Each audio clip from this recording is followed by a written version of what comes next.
Bismillahirrahmanirrahim. Assalamualaikum warahmatullahi wabarakatuh. Waalaikumsalam warahmatullahi wabarakatuh. Alhamdulillahi wa kafa, wassalatu wassalamu ala rasulillahil mustafa wa ala alihi wa sahbihi wa man wafa, amma ba'd. Fa ya ahbaballahi wa ahbaba rasulihi sallallahu alaihi wasallam, usi nafsi wa iyyakum bi taqwallahi faqad al-muttaqun fala tamutu illa wa antum muslimun. Alladzina amanu taqullaha haqqa tuqatih wa la tamutunna illa wa antum muslimun. Saudara-saudariku dimanapun Anda berada, berjumpa kembali dalam kajian kitab Sahih Al-Bukhari, Kitab As-Siyam, bersama kami dan juga dari saudara-saudara kita, teman-teman PKU, Pendidikan Kadar Ulama. Semoga kita semua senantiasa dirahmati oleh Allah Subhanahu wa taala, diberikan kekuatan untuk menyempurnakan ibadah siyam kita, dan lebih khusus semoga Allah menerima ibadah yang telah kita tunaikan dari hari pertama sampai dengan saat ini insyaallah. Baik, kita akan coba lanjutkan pembahasan kita di pertemuan yang lalu, masih dalam pembahasan Kitabus Shaum. Kemarin kita sudah belajar ya tentang penamaan Sahih Al-Bukhari. Masih ingat nama panjangnya apa? Al-Jami' Al-Musnad As-Sahih Al-Mukhtasar min Umuri Rasulullah sallallahu alaihi wasallam wa sunanihi wa ayyamihi. Jadi penamaan Al-Jami' menunjuk kepada susunan kitab-kitab hadis berdasarkan topik yang sifatnya umum. Ingat ya, sifatnya luas. Kalau masalah fikih, nama kitabnya apa? Sunan. Jadi kalau cari-cari tentang hadis yang spesifik membahas tentang persoalan fikih, maka cari kitabnya kitab sunan. Ya, di antara sunannya ada apa yang dihafalkan? Sunan Tirmidzi, Abu Daud, An-Nasai, ya, Ibnu Majah, dan yang lain seterusnya. Kemudian kalau kita ingin mencari misalnya kumpulan para sahabat yang meriwayatkan hadis, kitab apa namanya? Musnad. Yang paling populer Musnad apa? Imam Ahmad bin Hanbal. Jadi kalau kita ingin cari Sayyidah Aisyah misalnya, kalau ada saudari kita ya atau ibu misalnya pengen tahu Sayyidah Aisyah hadisnya apa saja, pengen seperti beliau, nah itu boleh cari kitab Imam Ahmad, cari Musnad Sayyidah Aisyah radhiyallahu taala anha. Ya, termasuk misalnya musnadnya siapa lagi? Ibnu Abbas radhiyallahu taala anhuma dan lain sebagainya. Kalau kita ingin cari hadis nih dari alfabetis misalnya atau topik misalnya, apa kitabnya? Mu'jam. Yang paling populer apa di antaranya? Mu'jam Tabrani ya. Jadi nanti bisa dilihat. Nah, sekarang bersama kita kitab Sahih Al-Bukhari. Kita telah menguraikan pembuka ya di kesempatan yang lalu tentang sistematika kitab Sahih Al-Bukhari, kenapa dinamakan Sahih Al-Bukhari. Kemudian kita sudah masuk kepada kitab yang ke-30 karena spesifik membahas tentang kondisi Ramadan, yaitu Kitabus Shaum. Kita sudah bahas pertemuan lalu tentang saum dan siam. Masih ingat saum disebutkan berapa kali dalam Al-Quran? Satu kali. Surah apa? Maryam. Ayat ke berapa? 26 ya. Kemudian siam disebutkan berapa kali? 9 kali. Jadi kalau disebutkan saum, masih ingat ya, maknanya luas ya, mencakup semua makna puasa, menahan. Jadi apapun yang ditahan itu namanya apa? Saum. Tapi kalau kita bicara tentang puasa dalam pengertian punya ketentuan khusus, punya syaratnya ya, punya aturan-aturannya, maka yang disebut namanya apa? Siam. Jadi kalau teman-teman baca Al-Quran menemukan kata siam, itu yang dimaksud puasanya nggak boleh sembarangan, nggak bisa semau kita gitu kan. Nah, tapi ada aturan yang melekat yang harus kita ikuti. Disebutkan berapa kali siam dalam Al-Quran? 9 kali. Nah, dan puasa Ramadan juga menggunakan kata siam. Al-Baqarah 183 kan? Ya ayyuhalladzina amanu kutiba alaikumus siyam. Nah, ini menunjukkan bahwa puasa Ramadan nggak boleh orang sembarangan semaunya. Ya, kalau pengen puasa pengen buka ya pengen, tidak begitu. Ada aturan, ada ketentuannya, syarat dan ketentuan berlaku ya. Baik. Nah, di sini Kitabus Shaum, kenapa menggunakan kata saum? Seperti pernah kita uraikan di pertemuan lalu bahwa karena dalam penjelasan ini, hadis-hadis ini nanti akan mencakup segala hal yang terkait dengan puasa. Ya, bukan hanya Ramadan saja, nanti ada korelasi dengan puasa-puasa sunnah, ada dalam konteks menahan dan sebagainya. Karena itu di sini menunjukkan kefaqihan dari segi bahasa Al-Imam Al-Bukhari, jadi mengerti dan paham bagaimana beliau memilih kata-kata yang sesuai dengan topiknya. Baik, kita kemarin sudah bacakan hadisnya ya. Baik, sebelum kita sampai kembali bacakan, penting diingatkan bahwa pertama, dari setiap kitab, jadi beliau ini punya topik-topik di kitab Sahih Al-Bukhari ada 97 topik. Setiap topik diberi nama dengan kitab. Ya, ingat bukan taufik ya. Kalau taufik itu buat taufik. Ya, kita topik namanya ya. Jadi setiap topik namanya apa? Kitab. Ya, jadi pertama misalnya kitab Badul Wahyi, ya kan? Yang terkait dengan wahyu. Kedua Kitabul Iman, terkait dengan iman. Ketiga Kitabul Ilmi, terkait dengan ilmu. Ini ke-30 Kitabus Shaum, terkait dengan puasa. Nanti setiap topik ada subnya lagi. Subtopik ini disebut dengan bab namanya. Jadi setiap kitab ada bab, setiap bab ada hadisnya. Nah, kalau sebelum sampai kepada babnya, biasanya setelah kitab, nah masuk kemudian akan sampai kepada bab, itu nanti akan disampaikan dalil Al-Qur'annya dulu. Jadi ini merujuk kepada dua sumber referensi utama. Adabnya begitu. Kalau kita ingin menyampaikan kesan, pesan, atau informasi seputar dengan ibadah, maka rujukan pertama dalil dari apa? Al-Quran. Nanti penjelasnya dari apa? Hadis Nabi Sallallahu Alaihi Wasallam. Kemudian penafsirannya rujuk pada para ulama. Jangan kita menafsirkan sendiri, ya, karena ulama teruji keilmuannya, latar belakangnya. Baik, disinilah kemudian setelah itu beliau menyebutkan, ya ini tertibnya. Sistematikanya Kitabus Shaum, ini membahas tentang topik hal segala yang terkait dengan puasa. Bab wujubi shaumi Ramadan, bab yang menerangkan tentang kewajiban puasa Ramadan dan segala yang terkait di dalamnya. Ya, baik konteksnya puasa, aturan-aturan dari subuh sampai dengan maghrib harus apa yang kita lakukan, ataupun segala yang ditahan. Ya kan? Segala yang ditahan saat puasa. Karena itu menggunakan kata saum di sini. Jadi bukan sekedar kita tahan lapar, tahan haus, tapi nanti ada tahan berbuat maksiat, ya kan? Tahan memenuhi segala hal yang telah Allah tetapkan dan segalanya. Karena ini sifatnya disebutkan dengan kata umum, ya. Nanti mencakup spesifik penunaiannya dari mulai fajar, subuh kemarin, ya, dikenal juga dengan apa namanya? Imsak, kemudian masih ingat ya, saum, siam, dan imsak. Jadi kalau saum nama lainnya apa? Siam. Siam nama lainnya apa? Imsak. Jadi artinya apa tiga-tiganya? Puasa. Jadi kalau sudah saum harus puasa, harus sudah siam harus puasa, kalau sudah imsak harus puasa. Jadi kalau imsak jangan sampai masih makan, ya. Nah, karena itu waktunya imsak kapan? Nah, saat azan, ya, saat azan. Kalau azan jam 4.33, maka imsaknya jam berapa sekarang? 4.33. Kemarin kamu masih 4.23, ya. Wah, jadi masih boleh itu makan dan minum, ya. Baik, teman-teman sekalian, di sini yang disebutkan dalilnya adalah firman Allah Subhanahu wa taala Al-Baqarah ayat 183. Coba nggak usah lihat ke sini. Ihsan bacakan ayatnya. Ya ayyuhalladzina amanu kutiba alaikumus shiyam. Puasa ya? Oh, puasa nggak hari ini? Puasa. Kalau puasa harus semangat. Kecuali tidak puasa, karena puasa Nabi perang Badar, puasa Fatu Makkah. Nggak ada perang Badar yang semangat. Puasa nggak? Puasa. Kalau puasa semangat. Ayo baca yang semangat. Ya ayyuhalladzina amanu kutiba alaikumus shiyam kama kutiba alal ladzina min qablikum la'allakum tattaqun. Nah, ini yang terkait dengan dalil kewajiban puasa dalam Al-Qur'an Al-Karim sebagai penunjuk pokok, ya, kewajiban menunaikan sebuah ibadah. Ini ada dua faidah di sini. Faidah pertama bahwa menunaikan segala ibadah seperti kita bahas pertemuan lalu harus didasarkan pada dalil. Ya, dalil pokoknya dari mana? Di Al-Quran. Jadi sepanjang nanti kita mencari dalil, dahulukan Al-Quran dulu, ya. Nanti penjelas dari Al-Quran itu hadis-hadis Nabi Sallallahu Alaihi Wasallam, keterangan Rasulullah Sallallahu Alaihi Wasallam terkait puasa. Ini pokok, dalil pokok kewajibannya ada di surah ke-2 Al-Baqarah di ayat 183. Jadi faidah pertama menunjukkan setiap ibadah mesti ada dalil. Faidah kedua, dalil pokok puasa ditemukan di Al-Baqarah ayat 183. Karena perintahnya wajib, kan? Nah, kutiba itu bentuknya kewajiban. Ya ayyuhalladzina amanu kutiba, diwajibkan. Jadi bentuknya di situ bentuk fi'il madhi tapi mengandung makna amr. Ya, bentuknya madi majhul. Kenapa majhul di situ? Enggak disebutkan karena bentuk pasifnya apa? Bentuk pasif dari kutiba apa? Kataba. Kataba itu mewajibkan, menulis, menetapkan, mewajibkan. Kenapa kewajibannya menggunakan kata kataba? Karena kewajiban ini selain disampaikan lewat lisan yang dibacakan lewat Al-Quran, juga tertuliskan di mushaf. Ya, jadi Quran itu unik dan istimewa sekali. Ya, dibacakan di lisan, tertuliskan di mushaf. Jadi kewajibannya lebih kuat. Ya, jadi kalau Anda ingin memberikan perintah kewajiban, ya, misalnya hanya di lisan saja, ya, nanti orang tanya, apa bukti tertulisnya? Ya kan? Nah, kalau dituliskan saja, ada orang berkata, saya nggak pernah ucapkan itu. Ya. Nah, Al-Quran itu menjadikan keduanya tergabung. Dituliskan di dalam mushaf dan terbacakan dalam Quran atau di lisan kita. Jelas ya?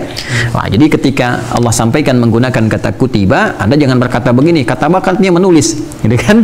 Nah, itu berarti ilmunya masih standar.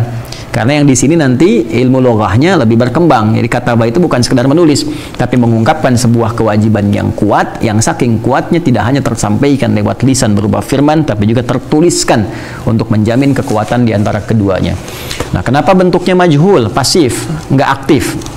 Ya, aktifnya kan kataba. Ya, kalau aktif berarti ada apanya? Bentuk aktif. Ada subjeknya kan, failnya kan? Ya, misalnya di sini yang mewajibkan siapa? Allah kan. Nah, kalau kita bentuk aktif di tafsir di luar Quran, kataballahu kan, kataballahu alaikumusiyam. Tapi kalau bentuk pasif berarti dibuang kan subjeknya, kutiba, failnya dibuang kan, jadi kutiba alaikumusiyam, asalnya kataballahu alaikum. Nah, sekarang pertanyaan saya, kenapa di sini failnya dibuang, subjeknya dibuang? Ta'zim, apalagi? Ta'zim mengagungkan, apalagi? Ta'zim itu ada betul ya, ada benarnya di situ, tapi yang paling mendekati adalah untuk menunjukkan apresiasi terhadap keimanan seorang hamba, sekaligus menguji tingkat keimanan kita. Karena bagi orang beriman itu nggak perlu disebutkan, karena dengan imannya dia kepada Allah sudah yakin semua perintah pasti dari Allah. Jadi nggak usah nanya lagi. Ya, jadi orang beriman tuh kalau diperintahkan nggak usah tanya lagi. Kenapa? Karena kalau sudah yakin dan ada perintah pasti yakin dari Allah. Kan? Apalagi di dalam Al-Quran dia tertuang. Ya ayyuhalladzina amanu, karena itu yang pertama disebutkan oleh Allah itu kalimat imannya dulu untuk menunjukkan imannya masih ada nggak. Ya kan? Kalau masih ada imannya nggak usah tanya. Ya, jadi nggak ada orang beriman tanya begini, kenapa harus puasa? Emang siapa yang perintahkan? Nah, ini berarti bermasalah. Ya, makanya sering kadang-kadang ada sebagian ustadz mengatakan ya ayyuhalladzina amanu, hei orang-orang yang telah beriman. Yang tidak beriman tidak hai. Artinya apa? Ya kalau memang belum beriman ya susah menerima perintah ini. Ya, kalau memang imannya lemah, tapi saking selemah-lemahnya pasti ada ketaatan. Ya, yang dikhawatirkan imannya itu purna gitu. Ya, imannya pupus, itu yang bermasalah. Jadi kenapa di sini bentuknya fi'il majhul atau bentuknya menggunakan bentuk fi'il madhi majhul, bentuk pasif untuk menguji kekuatan iman seorang hamba yang kalau diperintahkan apapun pasti dilaksanakan, tidak akan bertanya lagi. Karena itu yang Allah khitab, Allah ajak kemudian bicara, itu imannya.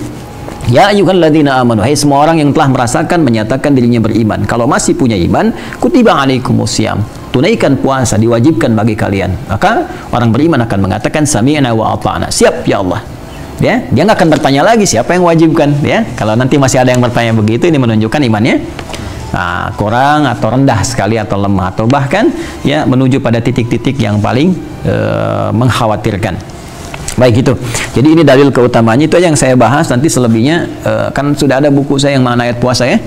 Nah, nanti dibaca itu. Di situ nanti saya tuangkan hasil dari bacaan dan referensi dari para ulama-ulama dari mulai huruf ya-nya, ya berapa kali disebutkan, kenapa pakai ya, kenapa pakai ayyuha ya, sampai tatakun di ujungnya. Nanti silahkan dibaca kembali. Ada ya, insyaallah ya.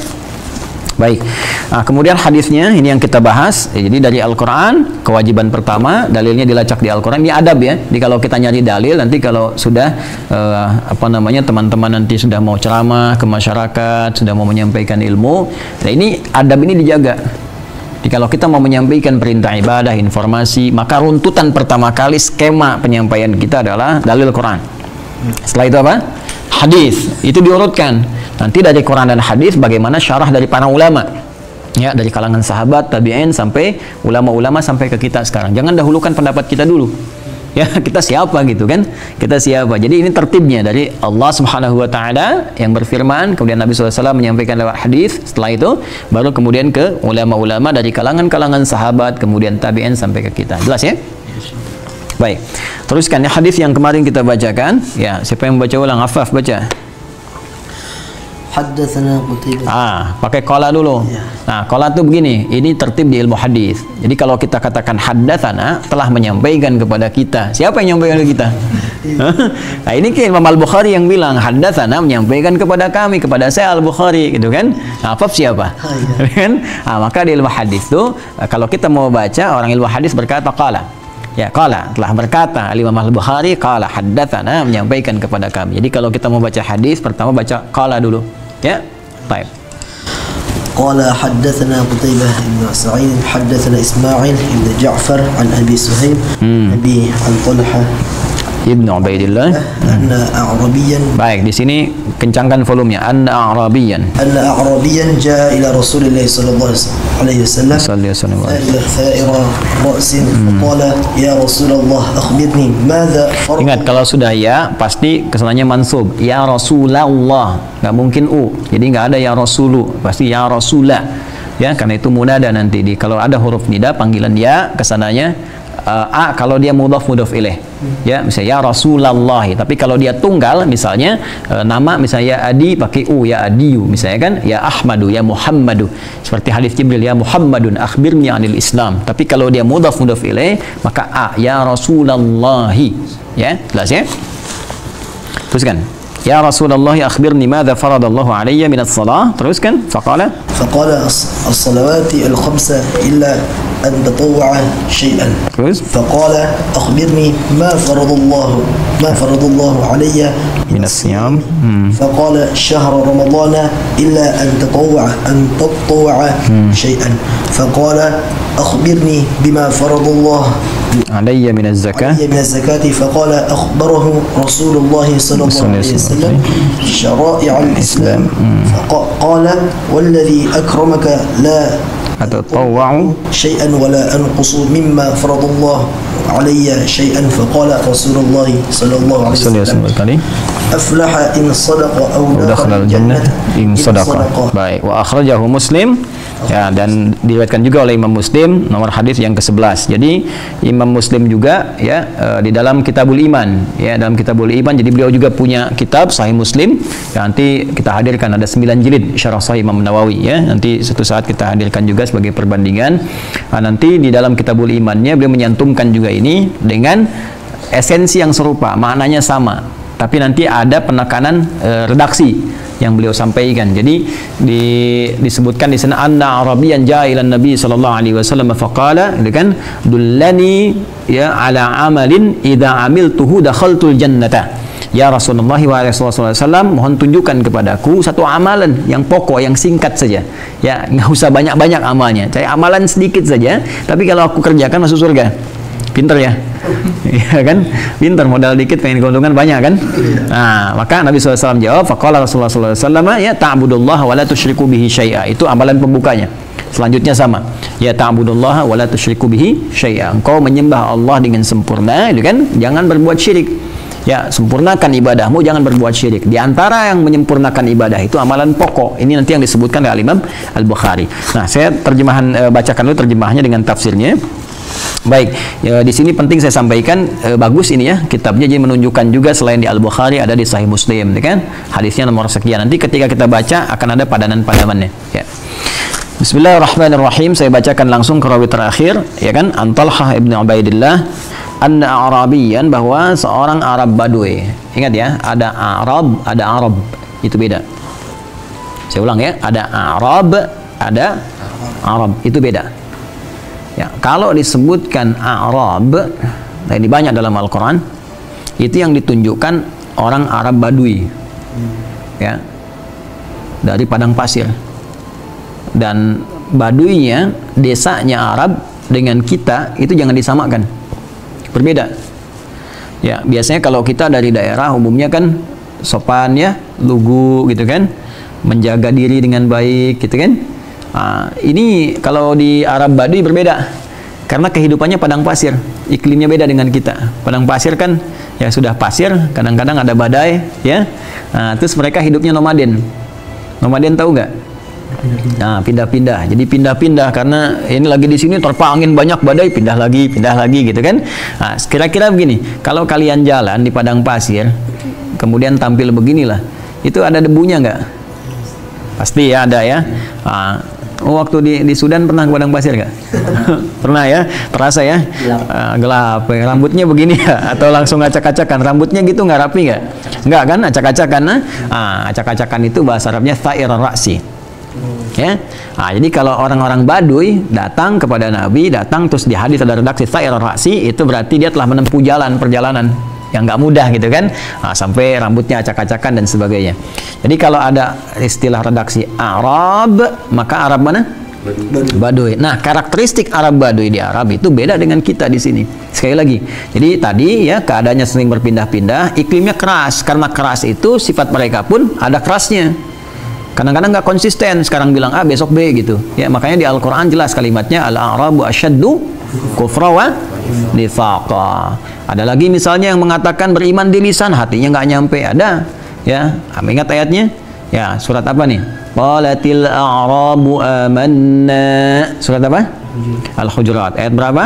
14. Gitu kan? Nah, coba bacakan ayatnya. Apa yang baca? Faiz baca.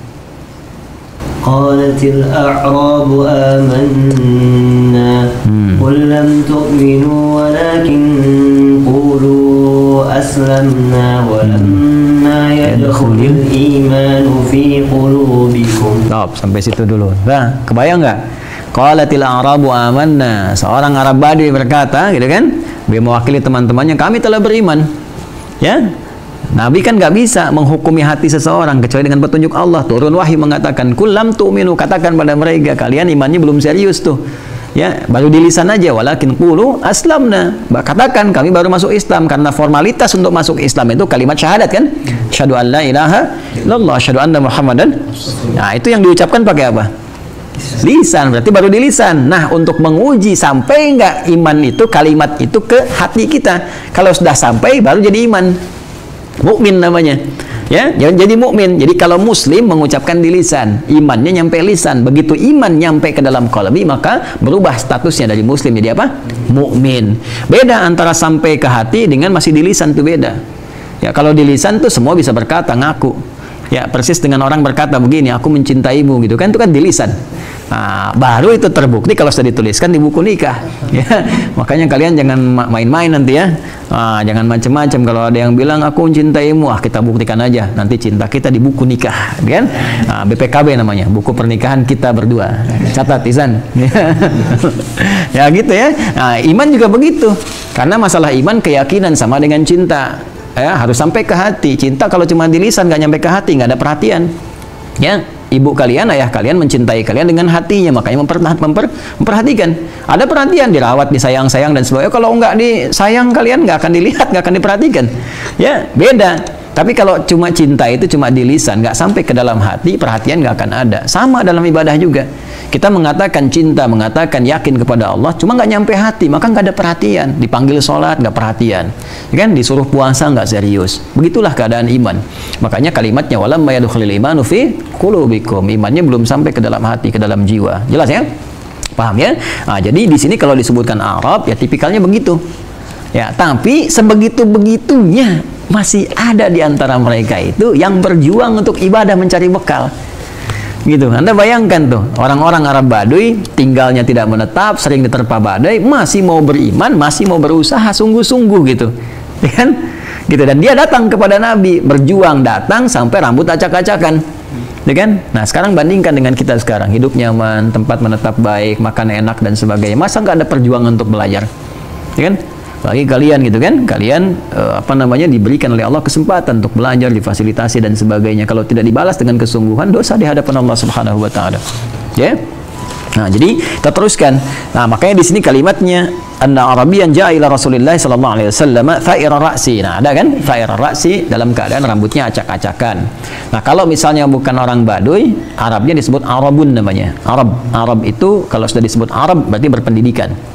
Ya, nanti tampilannya beda. Kalau kalian umrah atau haji, insya Allah, ya, ada sebagian yang sudah berangkat, nanti dilihat rapi, bersih.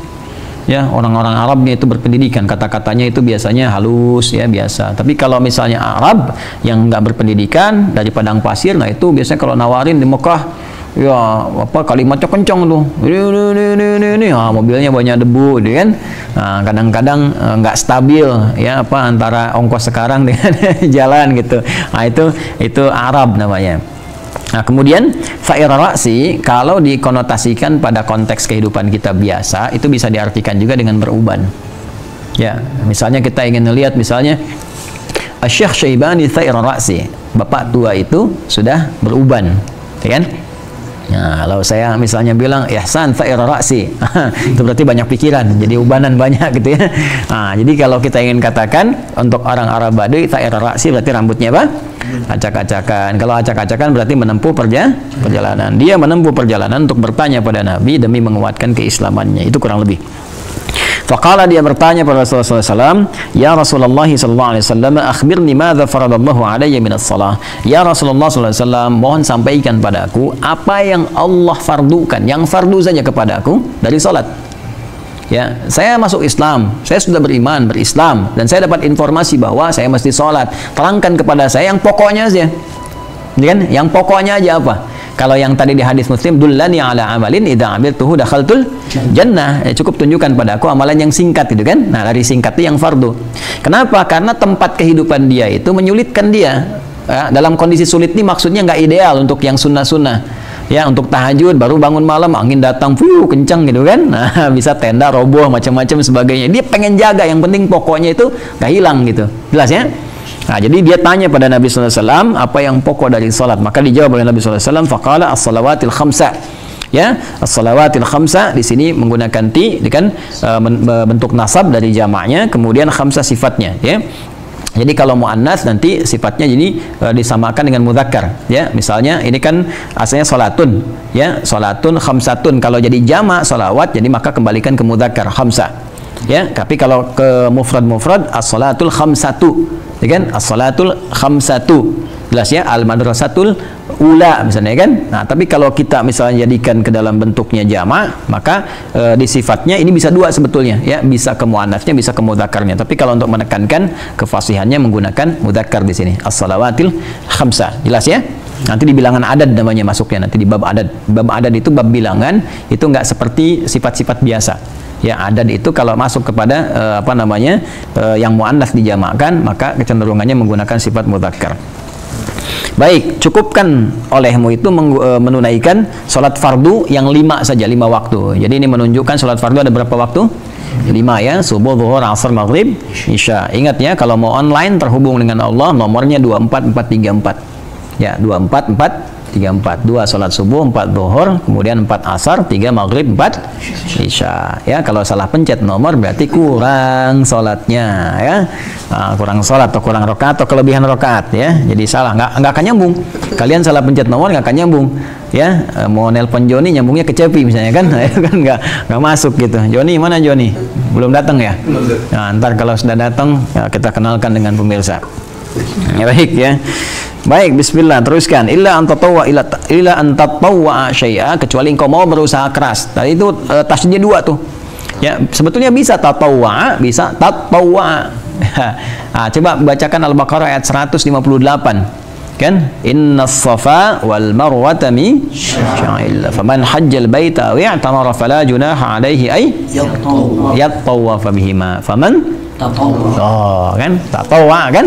Khaira. Sama juga di Al-Baqarah 184. Ayyaman ma'dudat. Faman kana minkum maridan aw 'ala fa'iddatun min ayyamin wa 'alal ladzina yutiqunahu fidyatun. Teruskan. Faman tatawwa kan? Nah, di situ tatawwa. Di sini tatawwa. Kenapa tasydidnya 2? Nah, tasydid itu asalnya dari kata syiddah, sadda yashuddu, ya kan? Tasydidan wa syiddatan. Kalau di dalam harakat itu tandanya double, ya kan? Terus disatukan. Tapi kalau dalam fiqh lughah ini menunjukkan sesuatu yang nggak mudah, ya butuh perjuangan besar. Nah, Nabi tahu ini orang Arab Baduy ini spesial, yang ini perjuangan dia untuk yang pokok aja berjuang. Ya, apalagi mau mengerjakan nambah yang sunnah, perjuangannya double. Karena itu Nabi menggunakan tasydidnya 2, tatawwa di sini. Kalau kau mau berusaha lebih keras lagi. Ya, jadi ada berusaha keras, ada mau berusaha lebih keras lagi. Paham ya? Nah, ini Nabi itu afshul Arab. Ya, kata Nabi, ana afshul Arabi baida anni min Quraisy. Ya, jadi beliau itu orang paling fasih bahasanya. Jadi kalau memilih diksi pasti sesuai dengan kebutuhannya. Ini illa an tatawwa syai'a, kecuali kamu mau berusaha lebih keras untuk menambah yang sunnah, ya kan? Faqala akhbirni ma faradallahu alayya minas siyam. Nah, maka mohon kabarkan, infokan kepadaku apa yang Allah fardukan kepadaku dari puasa. Karena aku masuk Islam dikabari aku harus puasa, gitu kan? Maka disampaikan oleh Nabi, syahra Ramadan illa an tatawwa syai'a. Nah, ini dalil yang terkait dengan kewajiban puasa. Karena orang Arab Badu ini bertanya apa yang diwajibkan, ya kan? Farada itu wajib, ya. Apa yang diwajibkan? Kalau sudah fardu, biasanya wajibnya mengikat sebuah hukum dalam fikih. Ingat ya? Ingat nanti ada kutiba, ada farada. Jadi kalau sudah menemukan kata farada, itu kewajibannya terikat secara fikih. Kalau ingin menekankan kekuatan kewajibannya, ditetapkan kewajiban dengan lisan, dengan tulisan, dengan kuat, maka gunakan kata kataba. Jelas ya? Pasifnya kutiba. Tapi kalau kita ingin menekankan hukum fikihnya, gunakan kata farada. Si orang Arab Badu ini bertanya terkait hukum fikihnya. Ya, masalah fikih yang dia tanyakan, karena terkait masalah fikih, ingin menguatkan penekanan hukum fikihnya, apa yang fardunya kepadaku? Kan di fikih itu ada fardu, ada sunnah, kan ada mubah, ada makruh, ada haram, gitu kan? Nah, maka yang fardunya apa gitu? Maka dijawab oleh Nabi sallallahu alaihi wasallam, "Syahrul Ramadan illa an tatawwa'a syai'a." Nah, ini menunjukkan dalil bahwa puasa Ramadan itu hukumnya apa? Wajib. Jelas ya? Jadi kalau dari Al-Quran Al-Baqarah ayat 183, kalau dari hadisnya, ini hadis yang disampaikan oleh Al-Imam Al-Bukhari, riwayat nanti di sini dari Talha bin Ubaidillah, kalau di hadis Muslim dari riwayatnya sahabat Abu Hurairah. Jadi dua riwayat, ya, dua riwayat nanti, yang satu dari Abu Hurairah, yang satu dari Talha bin Ubaidillah, yang satu di Imam Al-Bukhari, satu di Imam Muslim. Nah, kayak ginilah, saya kan kalau nyampaikan, kalian kan ada 6 orang di sini, ya, yang saya sampaikan boleh jadi redaksinya bisa berbeda dari setiap orang, tapi isinya sama. Ya, misal saya berkata begini, insya Allah besok kita akan lanjutkan kajian hadis kita pada nomor hadis yang kedua. Nah, Ihsan mau nyampaikan ke Faiz, coba bilang apa yang saya sampaikan. Insya Allah kita akan lanjutkan kajian hadis besok. Oh, sampai situ kan? Faiz sampaikan lagi, coba kepada Ali. Insya Allah besok ada kajian hadis. Tuh, lanjutkan. Tuh, Ali sampaikan kepada Taufik. Insya Allah Ustaz tadi bakal menyampaikan hadis mulai dari hadis yang pertama. Tuh, padahal ini orang yang masih di sini kan? Saya masih di sini, gitu kan? Orang yang deket aja di sini kan? Coba Anda bayangkan, yang dengar segini tuh, apalagi kameramen tuh. Ntar bisa nyampe sana, bisa lain lagi gitu kan? Nah, itulah informasi. Jadi dari satu ini akan dilacak. Nabi itu nyampaikan satu kalimat, boleh jadi yang dengarnya banyak. Itu yang menyebabkan kita menerima hadis walaupun isinya sama, kadang redaksinya beda, tapi isinya serupa. Jelas ya? Baik, ini juga rahmat bagi kita karena hadis itu tidak harus dihafalkan lafadznya, tapi diketahui maknanya. Jadi boleh diriwayatkan dengan makna. Beda dengan Al-Quran. Kalau Al-Quran firman Allah, maka lafadz dan maknanya harus serupa sama, dijamin kemudian dari setiap huruf dan harakatnya. Ya, jadi nanti jangan heran kalau misalnya menemukan satu hadis, wah redaksinya banyak gitu kan, tapi intinya sama. Maka ini menunjukkan keseriusan para sahabat dalam belajar kepada Nabi Sallallahu Alaihi Wasallam. Jelas ya? Nah, di sini juga redaksi Al-Imam Al-Bukhari di sini langsung kepada An-Arabiyan, redaksi Imam Muslim yang dari sahabat Abu Hurairah radhiyallahu taala anhu, itu menunjukkan ta'budullaha ya wala tusyriku bihi syai'a. Ya, jadi pembukanya yang berbeda, tapi walaupun sebetulnya esensinya sama, ya. Jadi bukan beda dalam beda paradoks atau bertentangan, tapi menunjukkan variasi dalam penyampaian. Yang kejadiannya sama-sama begitu. Ini kan kalau disampaikan tiga-tiganya kejadian semua kan, betul kan? Nah, ini nggak nyebut saya dua ini, itu nyebut saya Ustaz Adi kan, baik kan? Dan betul kan? Ketika yang menyampaikan siapa? Ustaz Adi kan? Beda kalau misalnya kata Pak Taufik besok, nah itu berarti sudah lain kan, ya kan? Kecuali kata Pak Taufik Ustaz Adi menyampaikan, nah itu sudah ada lompatan tingkatan rawi lagi. Ya, nanti dalam ilmu hadis pun begitu. Ya, makanya nanti kita kenal tabaqah nanti ya, ada tabaqahnya, tabaqah siapa, sahabat kah, tabi'in kah, dan sebagainya. Nah, rawi-rawi yang melompat derajat hadisnya bisa beda. Di situ kita kenal hadis marfu misalnya, ya, marufi'a ila tabi'in, marufi'a ila sahabi. Nanti dilompatkannya kepada siapa? Jelas ya? Nah, nanti kalau tengah-tengahnya hilang disebut hadisnya mu'dal, ya. Nanti ada hadis mursal dan macam-macam. Itu dari segi rawi. Nanti kita belajar insyaallah. Baik, lanjutkan. Nah, ini jadi kalimat di hadis ini menunjukkan dalil kewajiban saum Ramadan, siam Ramadan. Faqala akhbirni bima faradallahu alayya minaz zakah. Maka dia bertanya lagi, ya Rasulullah, mohon infokan kepadaku apa yang wajib dari zakat. Ya, maka Nabi mulai merasakan nih, wah ini akan panjang pertanyaannya kalau nggak dijelaskan tuntas yang fardu aja, ya kan? Kenapa? Karena tadi kan satu-satu kan. Ya, nanya pertama tentang apa tadi? Salat. Kedua apa? Puasa. Ketiga apa? Zakat. Nah, sedangkan yang fardu masih ada keterangan di syariat-syariatnya. Ya, ada haji gitu kan. Baik, nanti ada lain-lain lagi yang termasuk dalam syariat. Makanya kalau ada orang yang seperti itu bertanya dan kita duga masih banyak pertanyaan terkait, jelaskan seutuhnya sampai nggak ada celah bertanya lagi. Paham ya?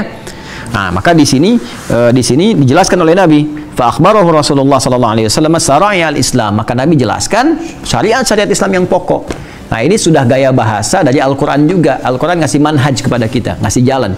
Jadi kalau ada orang bertanya dan pertanyaan itu akan terkait dengan aspek lain, jelaskan ke aspeknya walaupun nggak ditanyakan. Kecuali kita jawab kemana-mana yang nggak ada kaitannya. Contoh misalnya, Al-Baqarah ayat ke 215. Siapa bisa bacakan? Paling kanan sebelah bawah. San. يسألونك ماذا ينفقون ما أنفقتم من خير فللوالدين والأقربين واليتامى والمساكين وابن السبيل وما تفعلوا من خير فإن الله به عليم. Baik, coba lihat pertanyaannya kan satu.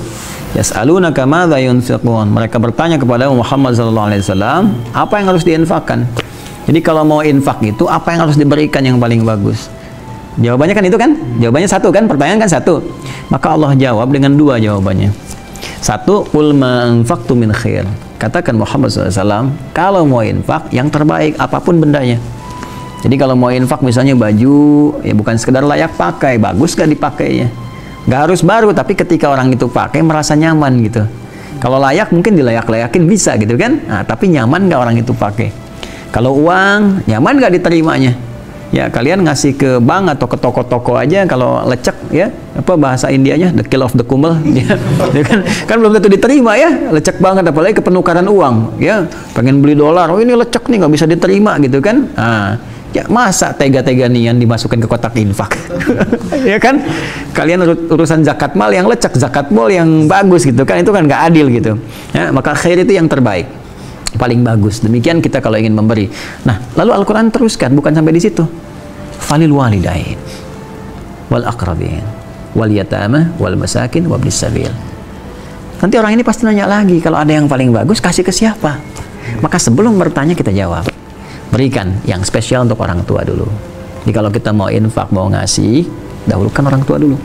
Karena berapa infak orang tua untuk kita?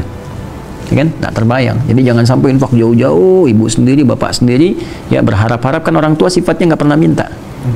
Ya, tapi terasa gitu. Ya, malam ini kemana ya? Ya, kamu kemana? Itu sebetulnya ada keinginan tuh, tanya aja. Ya, tanya semampu kita khidmat, kan? Kemudian wal aqrabin kerabat, wal yatama yatim, wal masakin orang miskin, wal sabil yang kesulitan di perjalanan. Kan? Nah, itu diantara manhaj dalam Al-Quran. Kalau ada orang bertanya, ada kaitan berkelindan, maka jawab itu walaupun mungkin tidak sampai pertanyaan itu tersalurkan. Paham ya? Kemudian selanjutnya walladzi akramaka la atatawwa. Tuh, pastinya udah beda tuh.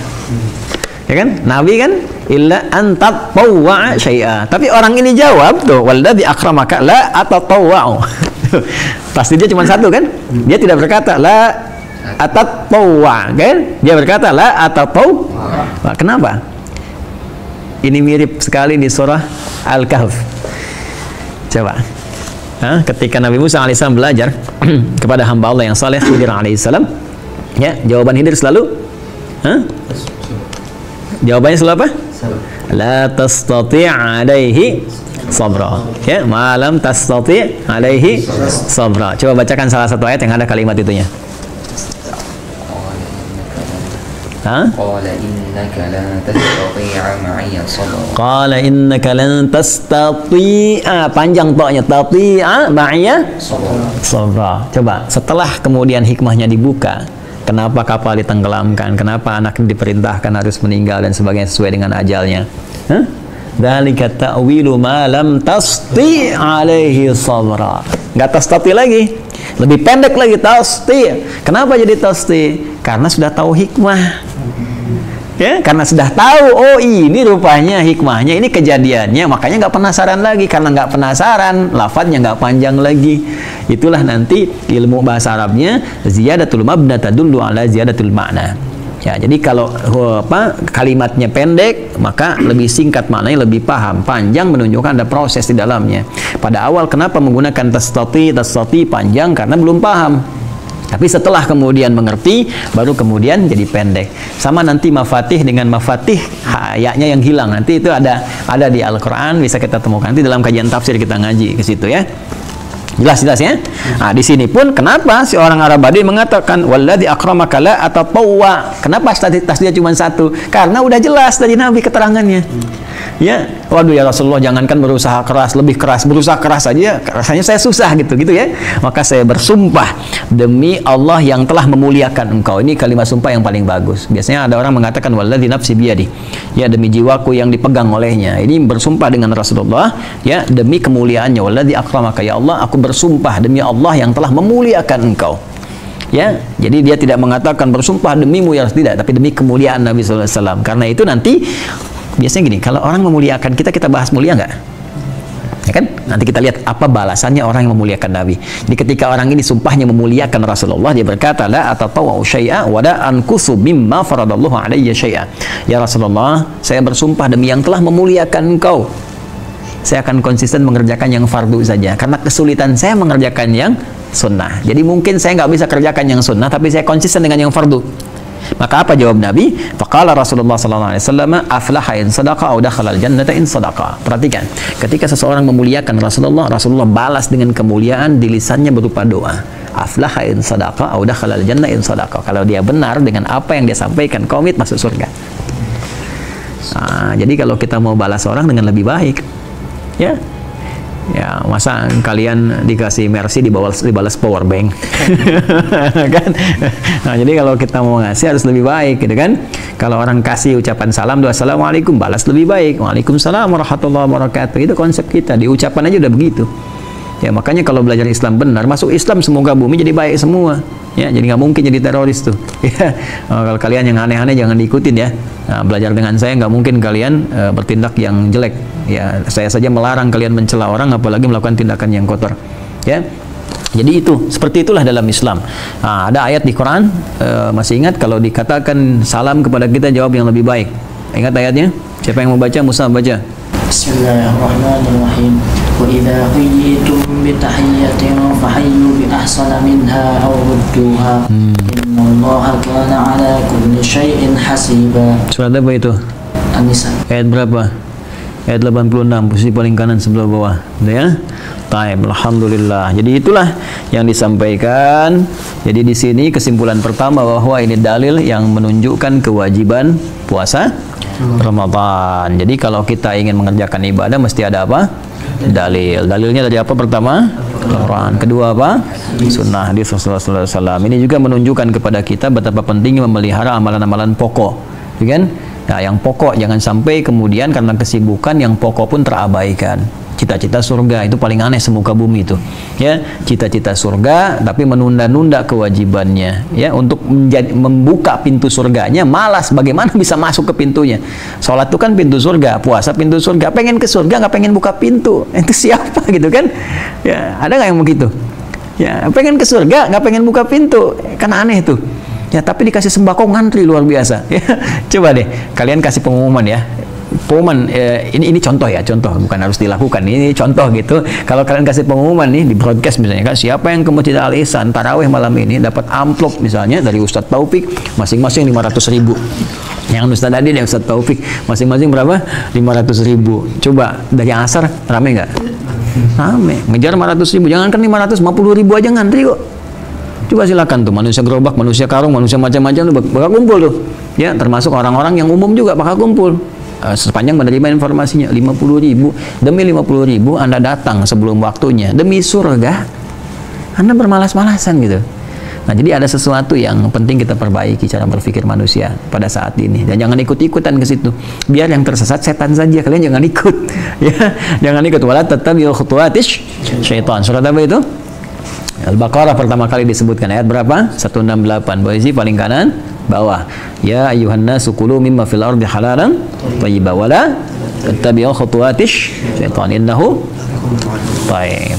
Nah, ini kurang lebih yang kita bahas ya, pemirsa dimanapun Anda berada. Ini yang kita uraikan pada kesempatan kali ini, dan alhamdulillah kita mendapatkan satu kesimpulan bahwa menunaikan ibadah Ramadan bagian hal yang diwajibkan oleh Allah Subhanahu wa taala. Hukum wajib ini mengikat dengan dua pemahaman utama. Pemahaman yang pertama secara fiqih bahwa ketika dikerjakan kita akan dapatkan pahala dari Allah Subhanahu wa taala, dan ketika kita melanggarnya maka besar di hadapan Allah konsekuensinya, disebut dengan maksiat dan mengandung dosa. Yang kedua, hikmah di balik kewajiban itu sesungguhnya bukan ingin memaksa kita mengerjakan sesuatu atau memaksa kita menjadi beban untuk mengerjakan sesuatu, tapi lebih memaksa kita untuk mendapatkan manfaat di balik sesuatu itu. Karena puasa ada banyak manfaat yang bisa kita raih. Bukan hanya akhirat, ada dunia yang dibentangkan, ada ketenangan, ada rahmat, ada keindahan, ada toleransi dan sebagainya. Karena semua itu penuh manfaat untuk kita, maka Allah memaksa kita untuk mendapatkannya guna menjadikan kita orang yang baik. Kalau dengan semua itu belum mampu membuat kita termotivasi untuk meraihnya, maka dengan cara apa lagi Allah memfasilitasi kita semua. Kami kira itu yang bisa kami sampaikan di kesempatan kali ini. Mudah-mudahan ada manfaat yang bisa kita dapatkan. Selebihnya nanti insya Allah kita lanjutkan di hari ketiga. Di hadis yang selanjutnya memaknai hadis-hadis terkait dengan puasa. Apa yang ada dalam puasa itu? Apa keutamaan Ramadan? Apa kaitan Ramadan dengan puasa orang-orang sebelumnya? Karena dalam ayat disebutkan kama kutiba 'alal ladzina min qablikum. Siapa mereka? Bagaimana puasanya? Apa bandingannya dengan Ramadan? Insya Allah kita akan lanjutkan dalam kajian Kitabus Syam Sahih Al-Bukhari pada edisi berikutnya. Kita cukupkan ya teman-teman, semoga Allah rahmati kita semua. Allahumma taqabbal minna innaka antas samiul alim wa tub alaina innaka antat tawwabur rahim. Allahumma ij'alna min ahli al-Qur'an waj'al al-Qur'ana sahibana fid dunya wa syafi'ana fil akhirati ya arhamar rahimin. Warzuq fi qulubina ya Allah hubbaka wa hubba nabiyyika sayyidina Muhammad sallallahu alaihi wasallam waj'alna min atba'i sunnati nabiyyina Muhammad sallallahu alaihi wasallam wa sallallahu ala habibikal karim rasulikal mustafa al-amin sayyidina Muhammadin wa ala alihi wa sahbihi ajma'in. Wa akhiru da'wana subhanakallahumma wa bihamdika nashhadu an la ilaha illa anta nastaghfiruka wa natubu ilaik. Walhamdulillahi rabbil alamin. Wassalamualaikum warahmatullahi wabarakatuh.